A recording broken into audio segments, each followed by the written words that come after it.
Hey guys, this is Juli and welcome to SOFHAB on Netflix. And today I'm covering the show One on One that's exclusive to Netflix right now, and joining me is Rascal. Hello! And in this one, this is a sort of mini docu-series, interview series with Kirk Cameron. It interviews people who are in the same faith of God, and they talk about their path towards God, their experiences, what they do in their life, what they do to relax, and sort of just literally a one-on-one chat with them. Yes, and since this channel is about faith, hope, and beauty, we thought this would be something you'd like to hear about. And if so, awesome. But before we start, be sure to like, subscribe, and click on the notification bell to get updates on SOFHAB reviews, as well as other things that have to do with faith, health, and beauty. Yes. So we found out about this show on YouTube, actually. They had a trailer for it, and then we were surprised to find that it was on Netflix. Yes. And it is 10 episodes, and they run anywhere from 30 to 45 minutes, depending on the guest. And as Rascal said, they focus on these different celebrities, both well-known and not well-known, who have used their status to let their light shine and let their fruit be something that is positive and joyful and helps others. And we watched the first episode. Well, actually, we didn't watch the first episode. We chose an episode. And the first episode we chose to watch was the one with Phil Robertson from Duck Dynasty. Yes. And it was so much fun, and it was really entertaining in the sense that there were just the two of them. They were by themselves in Louisiana. They were sitting and having a meal. And you got to learn more about how Phil got to his faith, and the story was really surprising. Yes, very. And of course, you can't have Monday without having a great big laugh and so much fun. And duck calls. Right. And of course, hearing the backstory of how he came to God was actually very interesting. And it's parts that aren't usually discussed outside of Duck Dynasty or his own show. Right.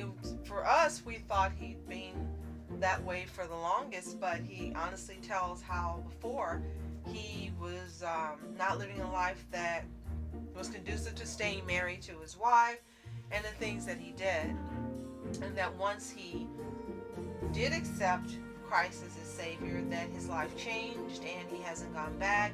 And it's been difficult at times when he was younger and starting out, and how wonderful his wife is that she stayed with him through it all. So that was really interesting, and it was fun just to listen to them and watch, because you know how down to earth he is and just very plain.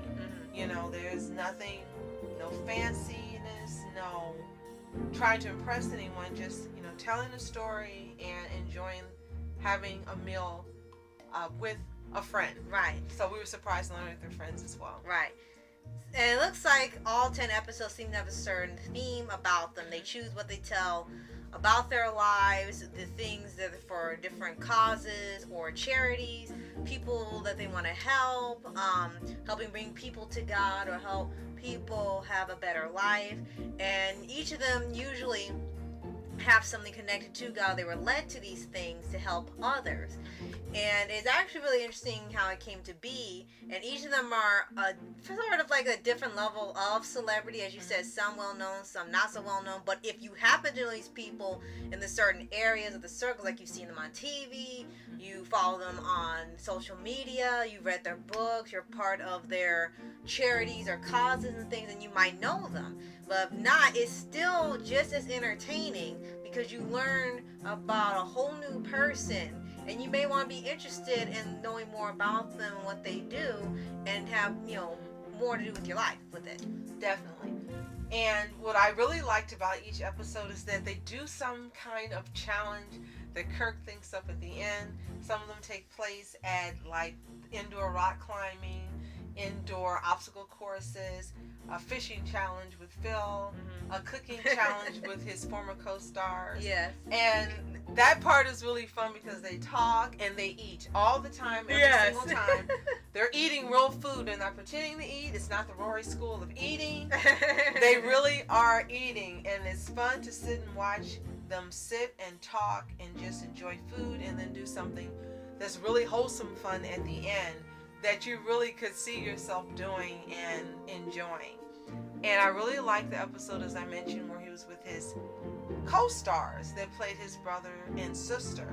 And that was really interesting because Jeremy told about his walk and how he ended up accepting Jesus as his Lord and Savior. And it was interesting not knowing these things.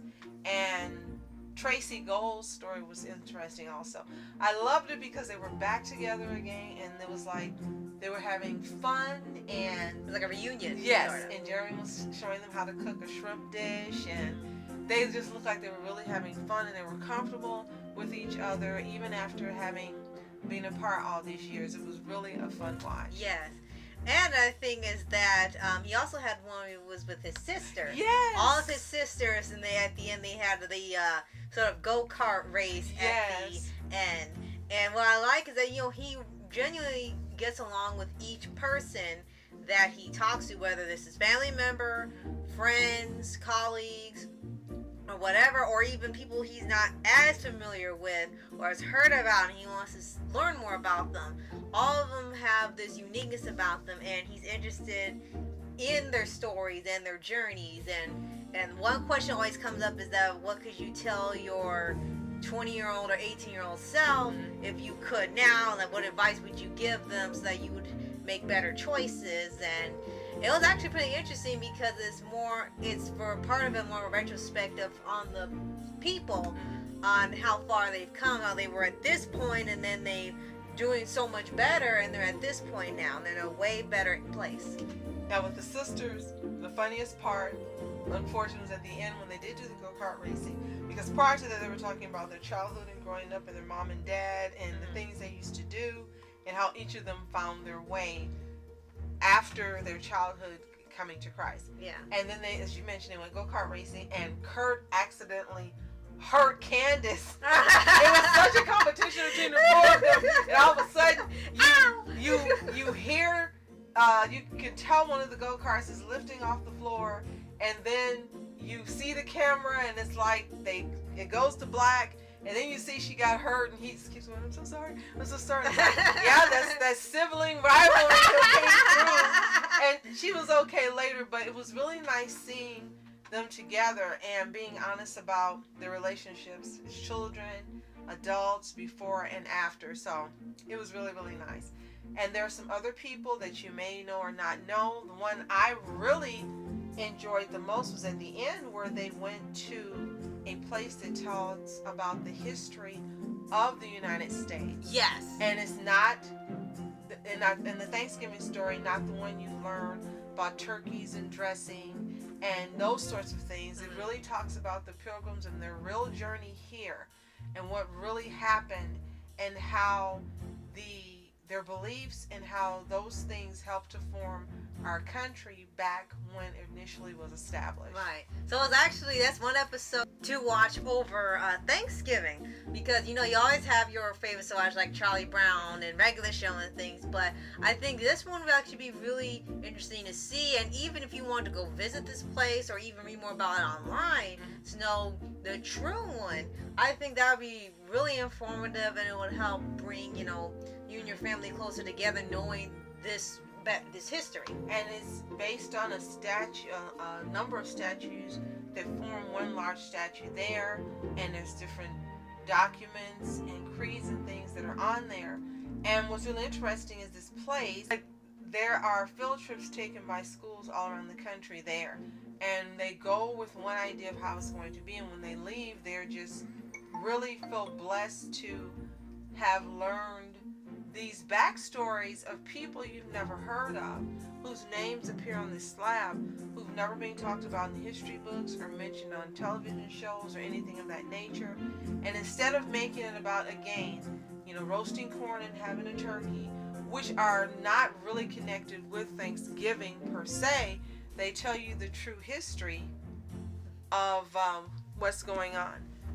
Now, I want to say quickly that history that you kind of see all the time, I'm not sure where it came from. From what I understand, when the holiday of Thanksgiving was first implemented or brought into a national holiday, it was for the country to give thanks for prosperity and blessings that they had that year, for us being together and blended nation of one people, and just for us to sit and spend time with our families and be grateful. Now again, this was long before I was born, and from what I understand, that was the original purpose of the holiday, and somehow it's kind of turned into something else. But if you haven't seen this, it's available on Netflix to watch. It's called One to One with Kirk Cameron. If you have seen it, let us know what you think in the comments. Did you see it when it originally aired? Have you seen it on another service that we're not aware of, or have you seen it on Netflix? Let us know. If you haven't seen it, give it a watch. You can either watch all the episodes or just watch the ones that interest you. Yeah, just as right. You don't have to be a Christian to watch this. There are some parts in there, again, that are just fun and informative and telling you about people who are doing their best and using their lives to make lives better for others. If you're a Kirk Cameron fan, that's another reason to watch. If you're a fan of some of the people that appear, reason to watch. And if you want to know more about the last episode that talks about the nation's history in a way you've never heard, watch that episode. It's another reason to watch. Yes. And let us know what you think in the comments. Yes. Oh, and be sure to like, subscribe, and click notification bell to get updates on SOFHAB reviews for Netflix. Yes, and thank you so much for joining me again, Rascal. Oh, you're welcome. You have me on here a lot, so. Yes. And she'll be joining me again for another pause on Netflix soon, so stay tuned. And if you haven't, visit her channel. It's awesome, full of mashups, reviews.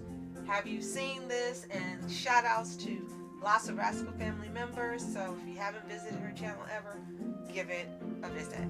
Yes. So, thank you for joining us. I'm Juli. and I'm Rascal. Have a fantastic day. Later. Peace.